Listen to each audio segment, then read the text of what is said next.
So good evening and welcome to Copperfield's Books virtual event with Janie Hendrix in conversation with John McDermott. My name's Jamie. I'm the director of events here at Copperfield, and we're really thrilled that you can join us tonight. We have a great program. So just a couple of notes before we get started. The format will be a conversation and then we'll have a lively Q&A. So feel free to get all of your questions and comments in. Now for any questions or comments, go ahead and submit under the QA icon at the bottom of the screen. The chat box is okay too. It just is easier to find in the Q&A box. And now I'd love to introduce tonight's author. Janie Hendrix is the president and CEO of Experience Hendrix L.L.C. and Authentic Hendrix L.L.C., the family companies of Jimi Hendrix. Both companies were founded by James Al Hendrix in 1995 as a means of keeping the Hendrix legacy alive. Janie ushered the companies into the 21st century with the dream of her father and brother in mind. And in conversation with Janie tonight is John McDermott. John is a director, writer, and producer who has long been associated with the legacy of Jimi Hendrix. He has served as the catalog director for Experience Hendrix LLC for nearly 3 decades. And they are with us tonight to celebrate their brand new title, Jimi.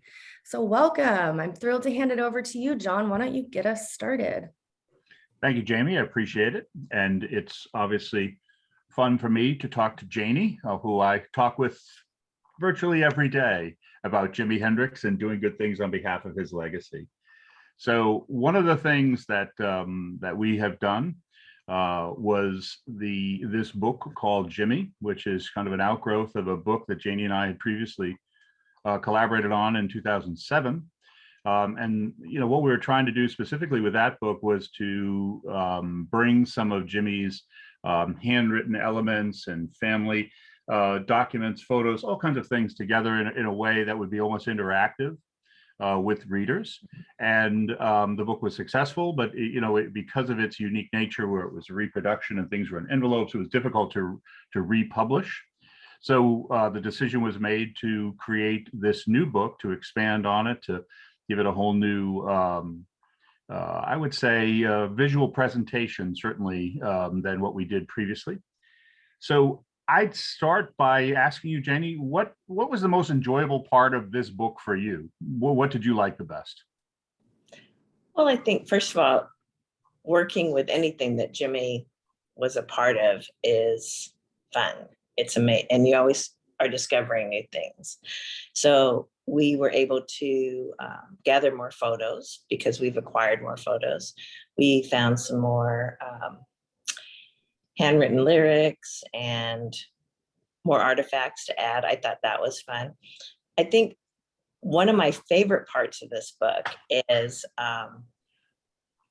the little doodles that were put in by Chronicle, because I think that really reflects kind of a part of Jimi that people don't really know. He was just very quiet and shy, and he was very artistic, and he would sit a lot of times while he was on the phone or on a plane or just sitting around, and he would doodle and he would do these little drawings. And so it's not a mistake that there's like little hearts and arrows and little designs on every few pages, because those are from Jimi and they were pulled out from various writings that he did.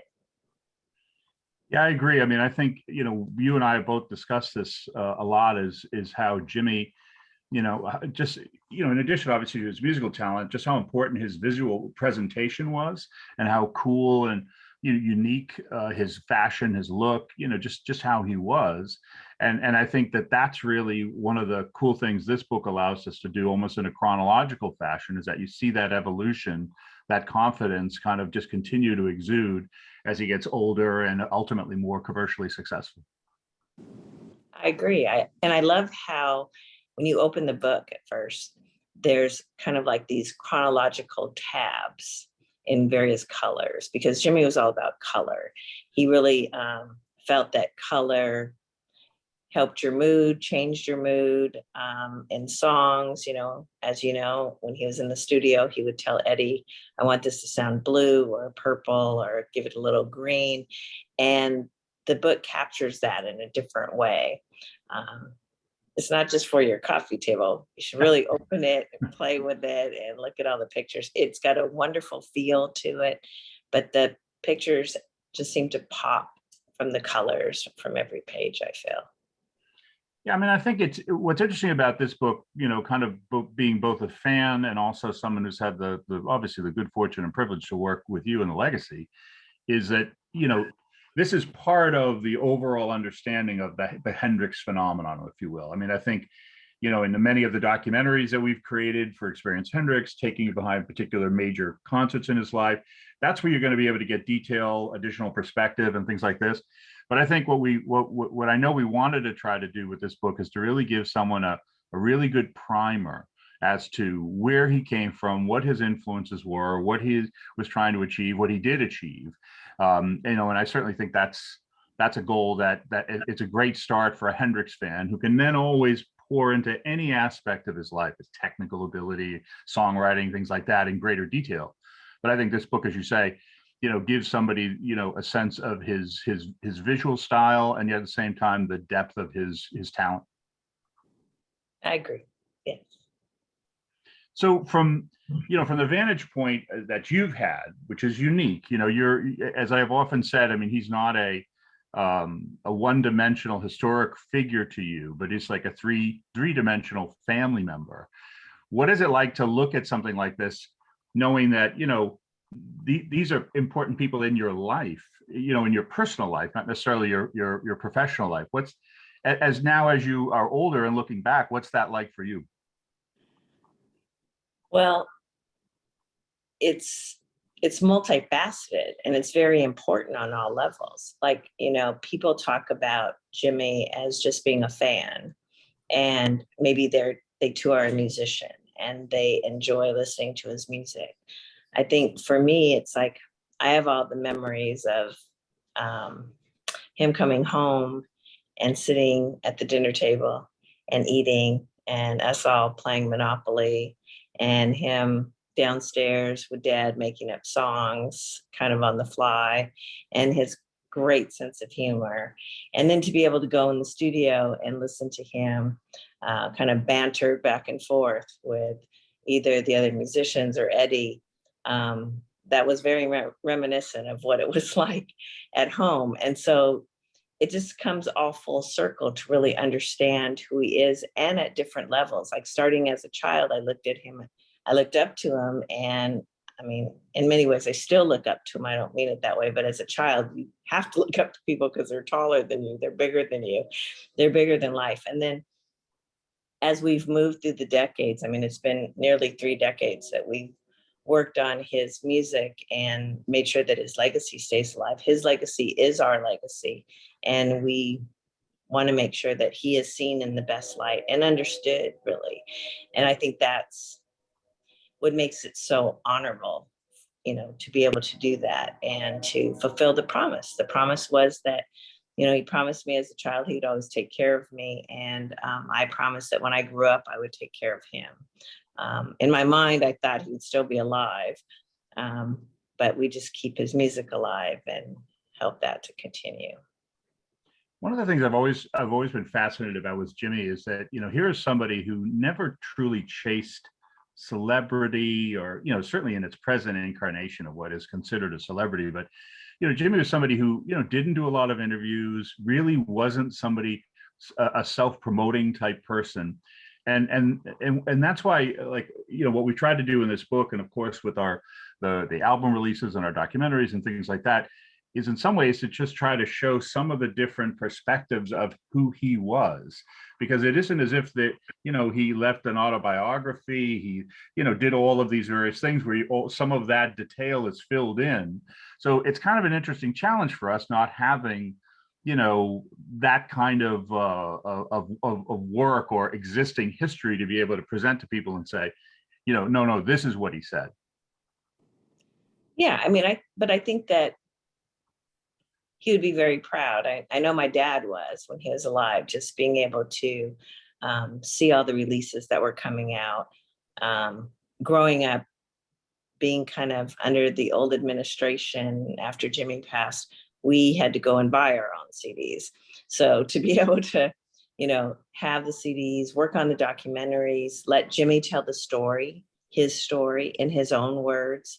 And I think that's what's been kind of tough for us because, people have asked if we're going to do a movie. And though we would love to do a movie, I don't know, it would almost have to be like a series because there's different aspects of his life. And I don't know if really an actor could really portray Jimi the way he really was, because there wasn't an arrogance about him. There was a confidence about him, but there wasn't an arrogance. And he was very quiet and meek and shy and humble and sweet. And that is hard to capture for someone, I think, that is not authentically that. My dad was a very strong and hard taskmaster. And when whippings were okay, or people turned a blind eye to it, well, we got plenty of them. But that is kind of who makes us who we are, and definitely made Jimi who he was. And that comes across in his gentleman-like way, though a lot of people don't see that or know that if they didn't know him personally and they just see him on stage, because his stage persona was different than his backstage or in his home or in our home persona. It had to have been amazing. I mean, you brought up your dad, and I had obviously the good fortune of knowing and working for your father as well. And I mean, he was, the pride that was there for him must have been just immeasurable. I mean, it's almost unfathomable that somebody could have had the life and career, coming out of humble beginnings in Seattle like that. Oh, definitely. I mean, well, first of all, Jimi had a wonderful work ethic, as you know, John. Like he left us with all this music and this material because he was constantly working, whether he was at home or on the road or, eventually in his own studio. It was all about music and trying to get everything that was in him out. Oftentimes we have said that his music is his heart and his soul. And, at one point, inadvertently, my dad had lost the rights to that, and we had to fight to get them back. That was a long, hard battle, and I was very happy that my dad survived it. But growing up, my dad was a gardener, and he worked 14-hour days in the summer because we have long days in Seattle. It doesn't get dark until like 10 o'clock at night. And that work ethic also taught Jimi through example. And Jimi, when he was younger, along with my cousin Bob, had to be out there helping my dad during the summers, gardening and working hard, making sure the house was clean, making sure that everything was neat and kept.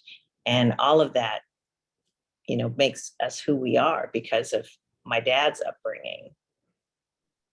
What is it that if you had to describe Jimi to somebody who, let's just say, believe it or not, there might be somebody not familiar with him, like what's the essence of him? And I'll give you my thoughts on that as well. But what's the essence of him that you would describe to somebody?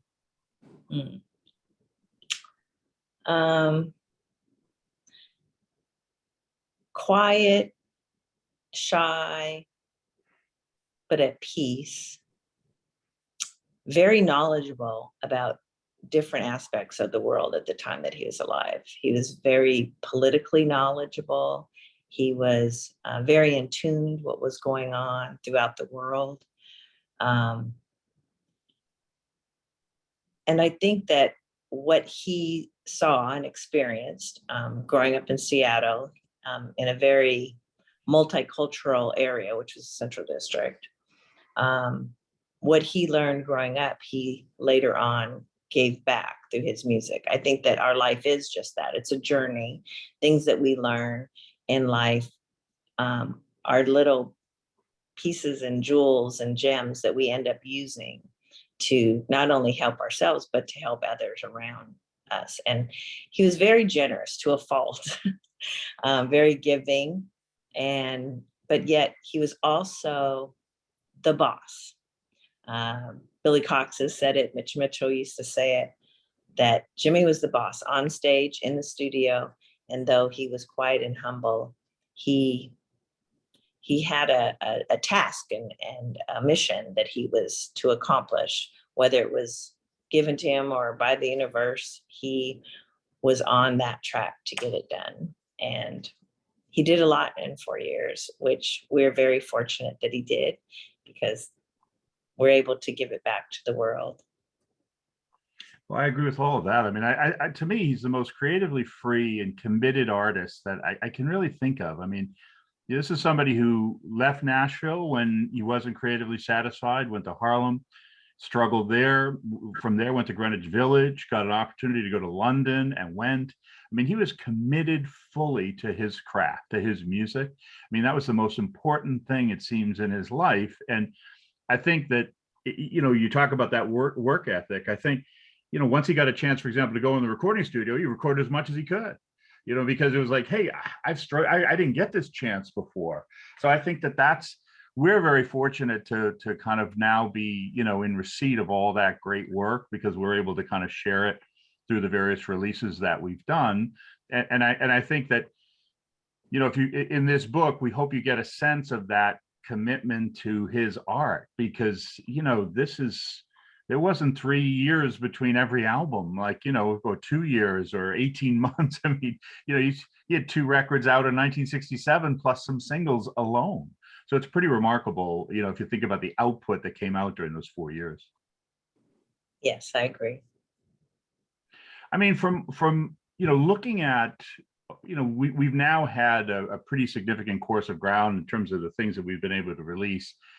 In working together on this, of all those projects, like what was something that struck you as like, God, I wish I was there. That's something I would have loved to have seen firsthand.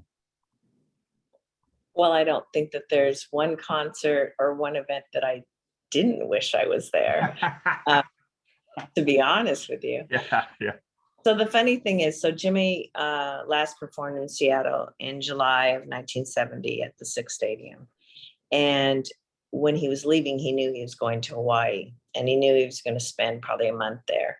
Not really, I don't think he really realized what all he was going to be doing with the whole Rainbow Bridge situation. But for him, it was going to be more of a vacation. And so he wanted to bring the family. Now, July is a huge money-making time for my father in gardening. And so he couldn't go. He had commitments, and he was very loyal to his customers and wanted to be there for them. And my mom, she didn't really like to travel. So Jimmy said that he would take me. Now I was 9, and my parents looked at me, and I had a lot of energy. I wish I had some of that now. But they were like, no, this is your vacation. You need to go and relax.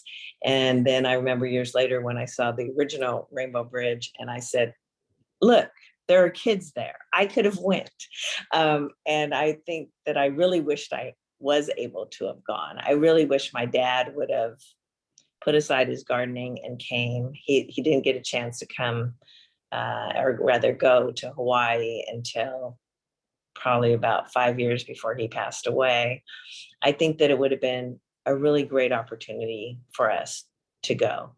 In the early years, Jimmy really wanted somebody to protect him, and he asked my dad if he'd manage him. My dad didn't know anything about managing, so he declined. But really what Jimmy was saying, he wanted someone to protect him, to be there. Dad didn't think that New York was a place to raise me, so we didn't go. I really wish that we would have gone to New York, and I really wish that we could have been around Jimmy. And so, you know, from start to finish, I just wish that, yeah, I wish I was there. Now I'm just like, you know, peeking through the window and listening. But yeah, I think every aspect, if I could be there, I really wish I would have been able to. I mean, I think what's interesting, one of the interesting things for me, first, you know, writing about Jimmy from a journalistic perspective, would be, you know, the unique individuals that he surrounded himself with. You know, he was a very loyal guy. You know, you think about the longstanding friendship with Billy Cox and certainly Larry Lee, and then when he became famous, he reached back to them for that. But you couldn't have picked a more interesting, diverse collection of, you know, Eddie Kramer, Mitch Mitchell, Billy Cox. I mean, you start thinking about all these things. Yet Jimmy had he was able to kind of command them in a way, to lead them in a way musically, to understand what he was trying to achieve. For a guy who was pretty quiet, unless he knew you, I mean, it really, I think, and I hope we've done this in the book, it really signaled his command of what he was trying to do. Like, this wasn't some loosey-goosey, throw something at the wall. I mean, he was really, and we've heard it in him working in the studio. I mean, this is a guy who had a plan. Oh, definitely. He knew what his mission was, and he worked on it. He worked on his trade, and he worked on his music, and he was trying to write new songs, and he wrote like about 200 songs. So he was constantly working. I don't think people really realize his work ethic and what all he did to create the legacy that we currently have of his. I mean, one of the things which we've discussed, and I think we referenced in the book, we certainly have done it in some of our documentaries and other things that we've done, is that not only is there a tremendous loss on the personal side. This is, as I said, this is a three-dimensional family member, human being. But if you think of where he was in his life in 1970, and the fact that he now owned his own recording studio, and then some of the people that would come in very soon after it opened, like Stevie Wonder and others, it just makes you realize how much of an impact he would have had on music from 1970 forward. I mean, that in many ways is the great tragedy in this, is that we really don't have any idea. People can surmise, they can guess, but who would have predicted Electric Ladyland would be followed up by Band of Gypsies, or that that he would have done what he did at Monterey. And I think that's the essence of Jimmy, is that you just had no idea what was coming next. That's true. He was very diverse too in his music, and it was sad that he had to be put in just as a rock musician, because he was so much more than that. And like he said, like, don't try to figure out what music I play, because you'll just frustrate yourself and me. Because I think that he just had a little bit of every genre, which created his own genre. That fortunately now we have stations that are like the Jimi Hendrix station, which are not just Jimmy, but they're Roots to the Fruits and people that inspired him, as well as the people that he inspired. But you're right, as far as the studio goes, people love that studio. John Mayer, he takes all of his equipment and brings it to Electric Lady, even though he has his own studio, just so that he can get the vibe of Jimmy. And then you have like Jay-Z and Beyonce and Madonna and Lady Gaga. I mean, there's just so many different musicians that love being in that studio. One of the interesting things, certainly, we're celebrating his life in the book, and one of the other things we do to do that is our Experience Hendrix tours that we've been doing for the last 20 years. And it's interesting when you mention the Roots to the Fruits concept, because we've been fortunate enough to have people like Hubert Sumlin and Buddy Guy, who Jimmy looked up to and respected, and then a host of other great talent that have felt Jimmy's influence across a really wide spectrum. From Steve Vai to Los Lobos to Susan Tedeschi, it's all over the map. And it's got to be gratifying. I know it would be certainly for your dad, for Al. I mean, but for you to see that, celebration, because that's truly what it feels like, of the music, in that setting. What's that like for you? I feel like, first of all, you really realize how many people Jimmy touched, and his music affected them one way or another. Like Joe Satriani tells a story that the day he picked up the guitar was the day he heard Jimmy passed away. And people all have their own stories and their own journey. Bob Dylan's manager, or one of his managers, a guitar tech, I remember I got to talk to him, and he said he was that kid that was in Sam Ash. When the announcement was made, everybody get out, because Jimmy was there, and they wanted him to have a good experience. It wasn't Jimmy ordering everyone out, but it was, the management. And so this little scared teenager is hiding, and Jimmy discovers him and says, "Hey, why don't you come on down to Electric Lady Studios, and I'm going to be recording." And then he gets to stay there all night as a 15-year-old listening to Jimmy record Electric Ladyland. So, I mean, everyone has their stories and their journey and how they've been touched or affected, or if they heard a song on the radio and something was going on in their life and it was parallel to what was happening, the words in the song. So to me, I just feel like, wow, you know, this one person, this one beautiful soul has touched so many people, but continues to this day, for generations, hopefully to come, that are affected by his music. We get letters all the time from fans stating that Jimmy saved their life because of the lyrics in a song or because of his music.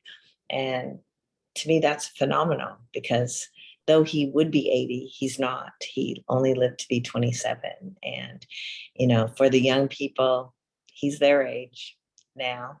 And he did so much in a short period of time. And I just hope that just inspires everyone, because it certainly inspires me, because I am more than twice the age that he lived to be.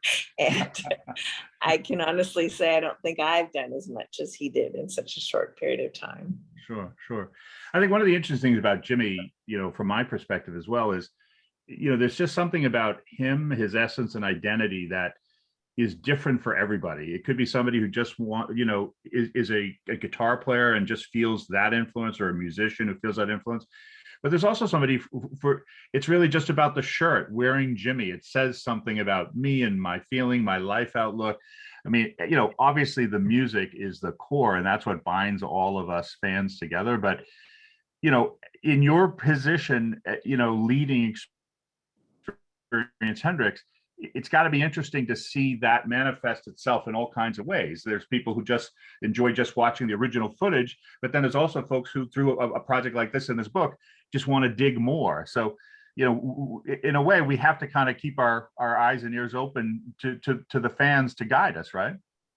Oh, absolutely. And the fans are getting younger and younger. I mean, I go to the cemetery to pay respects to my family, my parents, my beloved Jimmy, and so on. And there are little kids like in diapers that are running around with a Jimmy onesie on, and they're, you know, just doing Highway Child or something and saying, you know, Jimi Hendrix, they know who he is. Like, they've heard the music because their parents are sharing it with them. And you're right, it's fun to see. I live in Seattle, so of course, Jimmy has a huge footprint here. He's got a statue on Broadway, and we built a park for him. It's fun to go hang out at the park, and the people that will just come and sit, read a book, or listening to the music, or just chilling out, walking along the streets of downtown by the market. People are wearing Jimmy shirts, and they have, some of them just really have the essence of that kind of Seattle but international vibe. And so when I see somebody with a Jimmy shirt on, I go, "Hey, I like your shirt." And they go, "Hey, thanks." They have no idea. There's a common bond there. You know, we both obviously, you know, have many stories of your dad, you know, but one of the things which I think connects to something you read about in the book is that, you know, obviously Jimmy's favorite artist was Muddy Waters. Your dad is the person he first heard that music in. And I remember when we signed with MCA Records, your dad was given Andy McKay actually gave your dad the Muddy Waters box set, and your father was thrilled. I remember him calling me just saying how much he enjoyed it. And it's interesting how primal that music was, but it made such an imprint on Jimmy. It you know, your dad's record collection kind of informed him initially as to like what was out there in the world for music, right? Oh yeah, my dad loved vinyl. Didn't have a lot of money, but he would scrape together some pennies to buy a 45 or an album, or go down to Goodwill and find what he finds. And definitely music was the heartbeat in the house. And Dad used to say, if a radio station wasn't playing Jimmy, we weren't listening to it. So of course there wasn't a lot of radio stations we were listening to, but we would listen to the records, the vinyl, and he would turn that stereo up as high as he could, which I think was 10. But we pulled the speakers out of the bottom, and that was, you know, whether you're cleaning house or just jamming or listening. And my dad, he he self-taught, he taught himself how to play the saxophone, which was something that he was wanting to do when Jimmy was younger, when he first bought him the guitar. So definitely music was the heartbeat of our house. I think what's interesting with Jimmy, which I hope people come to learn from the book if they're not already familiar, is that he had no musical training whatsoever, like your dad. I mean, learned by ear, but put in an incredible amount of work on the guitar, like never put it down. It was just like we how many times have we heard from folks we've interviewed for our projects where they said, well, we would do a session, then he would go and jam in a club. We would go do a concert, and Mitch would say, after the show, Jimmy would say, oh, come down to this Roadhouse. I know the guitar player. We can sit in. It just seemed like music was the driving force in his life. Like the chance to be able to play was enormous. I mean, obviously Al saw that growing up because he was desperate to play the guitar. Yes. Oh yeah, definitely so. So, the story is, Dad went down to Myers Music. Unfortunately, it's not there anymore. It's a big high rise. But he picked up a saxophone for himself. He picked up a guitar for Jimmy, and Jimmy did set it down, unfortunately, on stage while he was taking a break, and someone stole it. Don't know who has that guitar. But then after a couple of weeks, he finally confessed to my dad, though my dad already knew because, like you said, he never went anywhere without a guitar. And so kept asking him where the guitar was. He finally fessed up that it got stolen. So this just shows you who my dad was. And he went back down to Myers Music. He took the saxophone that he was kind of leasing, I guess, and got him another guitar and said, I think you'll go further with the guitar than I will with the saxophone. And so then Jimmy never put that guitar down, I think, until probably later in life. But when he joined the Army, after he got through boot camp, he asked Dad to send that guitar to him, which enabled him to go play on the Chitlin circuit with Billy and, continue his journey. I think one of the great things that we've enjoyed, through the many documentaries we've done to projects like this, is the chance to meet those who've had like a direct connection to Jimmy and his music and his career. And I think, it's amazing now as we've lost so many of these wonderful people, how important projects like this book and the documentaries are, because these are voices that had that direct connection to Jimmy. Yep. We have a question. Go ahead. What is it? Okay, so it says, my partner and I are from New York City and have only been to Seattle once, several years ago. We made sure to find his statue in, I believe, Capitol Hill. We had pictures that meant a lot to us. We got the chance to pay respects to both Jimmy and Kurt Cobain. Next time we want to see more JH-related historic places and those of the grunge era, and those of more current and other music scenes. Thank you so much for the event. Oh, not a question, just a statement. Okay, so in Seattle, we built a park. It is located in the heart of the Central District, which is 23rd in Massachusetts. And it sits in front of the Northwest African American Museum, which is literally about 2 miles south of where Jimmy grew up, and also his high school. So that would be a great place to check out. If they let you in Garfield High School, which if you're nice to principal, he usually will, there is a bust of Jimmy in the library there. And the first, I guess, kind of monument of sorts was a rock that was put at the zoo to just acknowledge Jimmy. It was put there by one of the local radio stations. And I know that it was very controversial because it was put like in the African section of the zoo and people were all up in arms. But I have to tell you, my dad was very honored by that because that was the first kind of recognition that Jimmy was here, that was put in our city, because there are no streets named after him yet. And but there's little bits of him. There's utility boxes that have murals of him on them throughout the city. and buildings that house kind of a multi-use like retail store and art galleries and whatnot and condos. And that also has a picture of Jimmy, a mural, along with like Ernestine Anderson and Quincy Jones and other local artists that have come out of the city. We'd be remiss if we didn't acknowledge that in addition to the book, we've got Jimmy at the LA Forum 1969 out.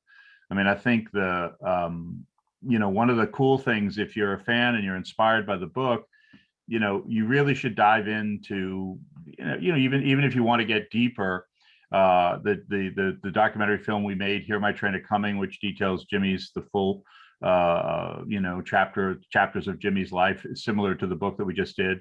But for you, we recently had the opportunity to kind of present Jimmy's music in the Atmos. And you said something interesting in that, you felt that technology was finally catching up to Jimmy. So share that if you would. Well, Atmos is amazing. I mean, it's like being immersed into a vat of water, but instead of your senses being dulled, it's like the music surrounds you. It's up, down, all around. And I really feel like that is something that Jimmy was trying to create in his music, because with the panning and making the sounds kind of surround you, like you're in the universe or something. And so to me, I think it's amazing. I mean, we've done like, 4, 5, 11 surround sound, but to do Atmos, it goes even beyond that. And it's like Jimmy's music can actually breathe through it, because that is how it was created to be. I feel like, when it's the way it's been heard through the radio or even vinyl, it doesn't capture what it was meant to be unleashed. The music was meant to just like go and circle around you, kind of like the winds. It's amazing. It's one of the interesting things about, if you're looking at the photography in the book, particularly of the live shows, it's almost hard to believe how simple, almost primitive it was. I mean, Jimmy's using 3-foot tone control foot pedals for his sound, to shade his sound, Marshall amplifiers, very basic setup, no lighting, no guitar tech, not even a guitar stand. I mean, you look at some of the pictures, they're leaning the guitar up against the amp. It's just hard to believe that this primal force, like, it's really aided by no technology of the period. It's literally just turn on the amps and it's all in his hands. Yeah, and it's fun to watch the videos too, because he's tuning his guitar while he's playing. These are things that you don't really know perhaps what's happening when you're just listening to a record. But he's tuning, he's changing the strings out if one broke. He's doing all that while he doesn't miss a beat and he's playing. Usually, like you said, he didn't have a guitar tech, so there wasn't somebody that could come out and swap out the guitars for him. He did it all, and he also schlepped the guitars from here to there, from different shows. So it wasn't till like later that there was anvil cases that held the guitars. He carried his guitar. He did the work. Yeah, I mean, I think what's interesting, when you think about the fact you say he did the work, I mean, even with the primitive monitoring, stage monitoring, things like that, I mean, one of the fun parts about looking at the various footage from different shows is how intently Mitch and Noel, or Mitch and Billy, are watching Jimmy. There's no set list. It's all cues. Like, I mentioned the LA Forum, they open up the show with a 15-minute version of Tax Free, an instrumental. I mean, it doesn't come out to shill his new single. It's not him at all. He's there building something unique, a unique experience for the audience and himself and his band in that night. But I'm always fascinated at the silent communication and how locked in his band members are, because they realize he's processing and moving at such a fast speed that they've got to be right there with him, or he's going to leave them behind. Yeah, but he's like this gentle force too, because as he's directing them, like if you think about Woodstock and how he's like directing people like, no, this is Mitch's time right now. He kind of points at Mitch and, just like slow your roll. But he does it in a very kind way. He was never disrespectful or mean to people. In fact, many times when he made jokes about himself, but he definitely took lead, and the guys would say he's the boss, and they followed his lead.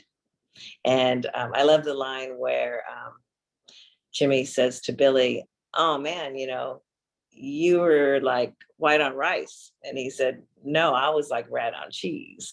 So he like made sure that he was following Jimi, kept his eye on him, because at any minute something could change, a different song, and they would just follow. Like you said, there's no set list. They just followed each other. Well, they followed Jimi, really.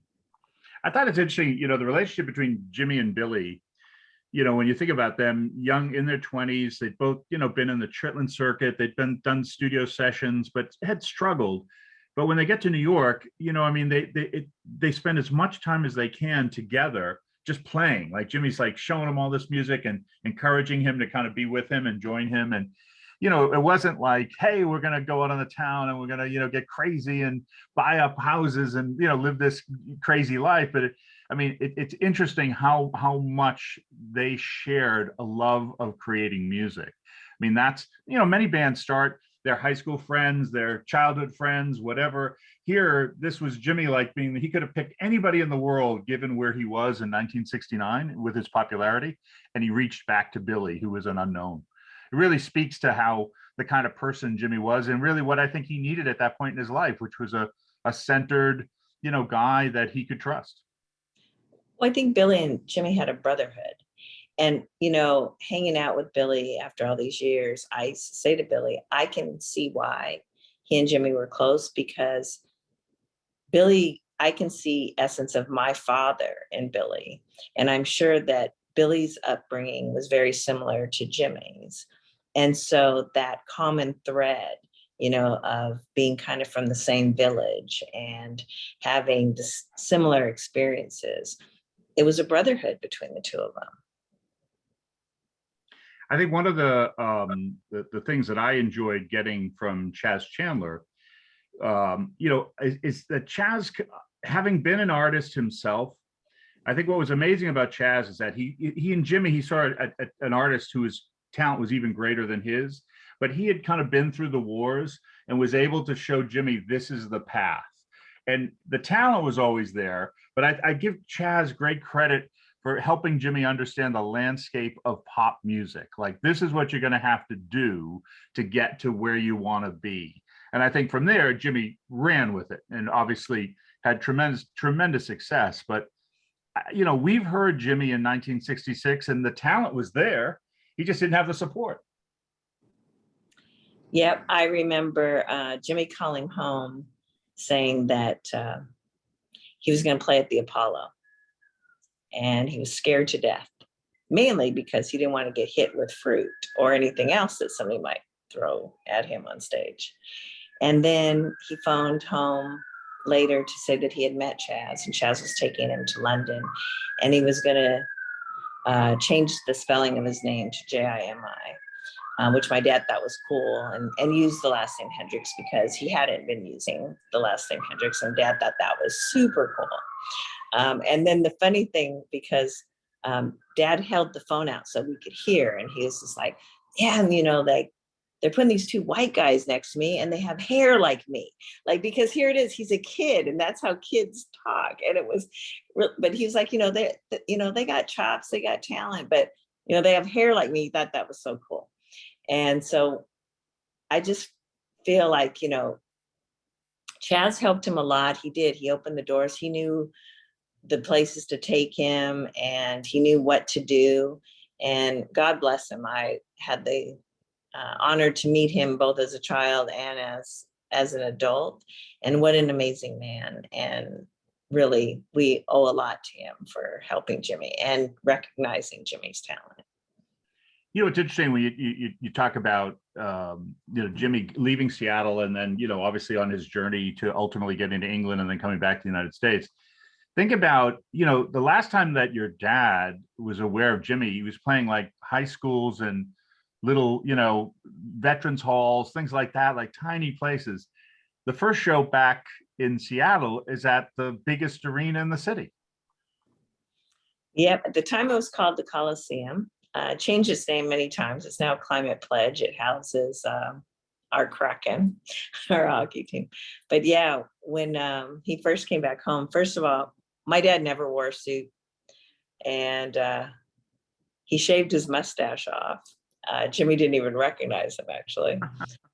He had a tie on, kind of like a bolo tie. And I remember at the time we were able to go to the gate and wait for Jimmy. He's the last one to come off the plane. We thought for sure like he missed his flight. There's no cell phones, you can't contact anyone. He's the last one to come off the plane. And here he comes in his hat with the big feather and this jacket that I remember. My Aunt Freddie Mae says to Jimmy, "Oh, your jacket's torn." And, the struggles of growing up poor in Seattle, Jimmy jokingly said, "I'll get a new one," and laughed about it because it was, just, of course, he's not going to go just get a new one. He's going to get it fixed. But yes, when he played in the Coliseum, and he also played the Star Spangled Banner. My dad, that was the first time we ever heard anyone take the Star Spangled Banner and make it their own. It was in its very infant stages because that was in the early 60s. But Dad was pinching himself, and I kept asking him, like, "Why are you pinching?" He was just kind of like, "Just hold on." And so he's watching the police to make sure that Jimmy wasn't arrested, and he wasn't, and he continued on. Jimmy was very nervous that day because he said he could play in front of thousands of people, but when it comes to playing in front of the family, he was very nervous. But he got over it after a few songs, and the crowd loved it. It was just an amazing place to be, to hear the crowd roaring and cheering for him. In his first concert back in Seattle. And then, of course, later on that day, he was given an honorary diploma because he had dropped out of high school, and they gave him a diploma at Garfield. And he says, his kind of announcement to the kids are like, "School's not for everybody, and there's a big world out there." And I think that at that point, the principal is trying to rush him off the stage because he's not trying to tell them to stay in school. It's cool, But yeah, I was very fortunate to go to 5 concerts and enjoyed every one of them. And I really wished I could have went to all of them, honestly. Yeah, I mean, you had the good fortune of seeing him in a concert. I didn't. It wasn't until I saw the Warner Brothers documentary in 1973 that when he just seemed larger than life on a movie screen. It was just unbelievable, the power. Even then, just on film, it had an amazing impact. It was really incredible to kind of see him in Monterey and Berkeley and all these great concerts, performing in ways which, of course, there's no internet, there's no, you had a very limited opportunity to get an understanding of what he was like in concert. Today, it's obviously much easier for fans to know right away, wow, that's to have seen a Jimi Hendrix concert, that must have been amazing. Yeah, it was. I mean, to feel it in your bones, to feel it all around you, and to watch his stage performance and the music, it just, I mean, really, it is. It's definitely a spiritual experience. It's definitely an electric church experience.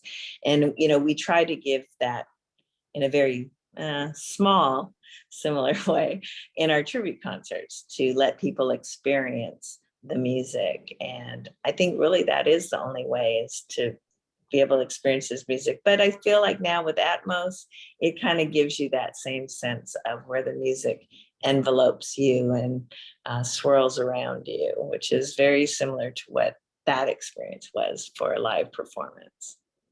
Well, I think for us, I think the book, dovetails into all the things we do at Experience Hendrix, which is, to hopefully provide fans with a better appreciation and understanding of what he created. And I think, one of the interesting things, for me is that, we talk about how hard he worked in the studio, but this was somebody who, particularly in 1968, was playing all over the world, as if this was like a merry-go-round that could stop. Like fans want to see us, we've got to go, no matter how difficult it is logistically. We just got to go. And I think that's part of his legend. People got to see him, and his concerts were so legendary. But I would have to think, had he lived, that would have been much more managed and controlled, so that he could have personal time, professional time in the studio, and then also the ability to keep performing, because he was a great performer. To give that up would have been a shame. Oh yeah, definitely. The last time he was in Seattle, because he did work with my dad as a gardener as a teen. My dad had some really great clients, like over in Mercer Island and some of the other places. And so he told my dad to go look for a house on Mercer Island, and that we would all live there, and it would be a place for him to come and hide out and kind of chill. So he definitely was looking for a balance in his life to be able to have a sanctuary to come and just decompress and be able to spend time with family and feel safe, and then re-energized to go back out there. I think, at the time of his passing, he had kind of had this hard-won agreement with his manager, Michael Jeffrey, that, 3 days in the studio, 3 days out on the road, that kind of thing. Like, he was already starting, I think, to kind of put a hard line down, like, hey, I've worked really hard to, create this space, and I want to be able to use it, and not, as in kind of as haphazard a manner in which Electric Ladyland was recorded, dashing in and out, trying to, use every bit of time you could before you had to go out to the next gig. So I think that certainly would have impacted the Jimi Hendrix of the 1970s and beyond, had he lived. Oh, absolutely. I think that when you're young, you think you're going to live forever. And as you're getting older, you realize I need the time. And I know that when in '69, when the studio was being built, he was so excited. He couldn't wait for us to come out to see it. And that would have been an amazing trip. Of course, we had the pleasure of working in Electric Lady Studios a few times, and it is a magical place. And you definitely do feel Jimmy's vibe there. So I definitely think he would have wanted to spend more time and create more music there. Well, I mean, I think, what I know, I know I can speak for you in this, is that we hope that the new book gives folks a foundation, an understanding of who Jimmy was and what he achieved in this amazing life. I think there's plenty more out there to learn about him, certainly. And as we mentioned in our conversation, the documentaries and things that we've done to highlight, whether you want to know more about Monterey or Woodstock or other aspects of his life. I mean, we hope that the book gives everybody that inspiration to start digging into other aspects and enjoy it. Yes, I hope that people do grab their copy, maybe grab a few, pass them out, share the love. Tell a friend.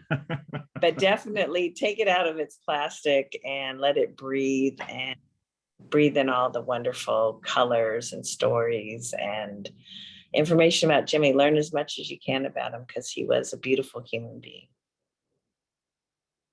That conversation was so awesome. Thank you both so much. I feel like we just got a peek behind the scenes, and it was fantastic. Yes, to all of you wondering, this is being recorded. Everyone will receive an email tomorrow that'll have a link to the recording. It'll have a link to where you can purchase the book, and it'll have everything you need. So if you just watch tonight, it's okay. And I want to thank you both. That was fantastic. I hope you have a really successful tour. I'm sure there's lots of people out there who are excited to see you both. Oh, we appreciate you having us. Thank you. Yeah. Yes. Thank you, Jamie. All right. Well, be well, and we'll see you next time. Great. Thank you. Bye. They experience. Thank you.